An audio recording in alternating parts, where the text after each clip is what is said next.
Let's go to Washington, D.C. right now and speak with former National Security Advisor for President Carter, Dr. Brzezinski. Dr. Brzezinski, thank you so much. Obviously, a lot of talk about the United States arming Ukraine. Russia yesterday sending out a threat saying that it would cause irreparable harm to a relationship. What's the best way forward?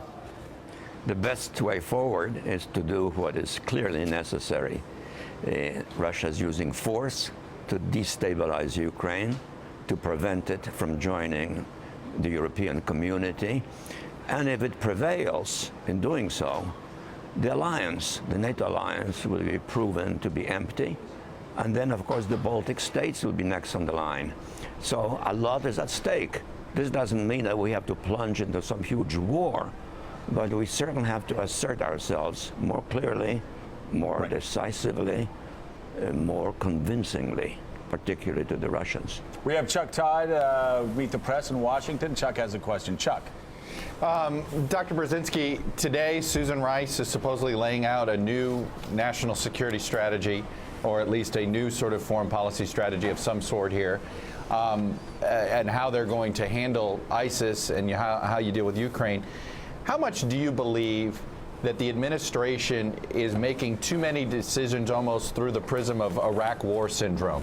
Would they be making different decisions if simply they weren't always thinking about, well, boy, if it wasn't for the Iraq war, if it wasn't for Iraq war fatigue, we'd do X, but because of that, we're doing Y? Well, it's not so much a matter of Iraq war fatigue. It's more that we, in a sense, undermined our credibility internationally by going into a war under false pretenses. And at the same time, we have aroused intense hostility towards the United States in the Muslim world. And that, I think, rightly, and any intelligent person would so conclude. So we've handcuffed ourselves? Well, exactly. I think that's the best way of putting it. Dr. Brzezinski, is the answer here to give lethal aid to the Ukrainians, or is the answer here to put American combat brigades in station into Poland, air combat wings into the Baltics, into the NATO countries that would be potentially under threat should the Russians continue to assert their historical prerogatives in this area? I think to some extent it should be a combination of both, because if Ukraine falters, all of those countries will be immediately at risk, and what's worse, the alliance will look weak and discredited.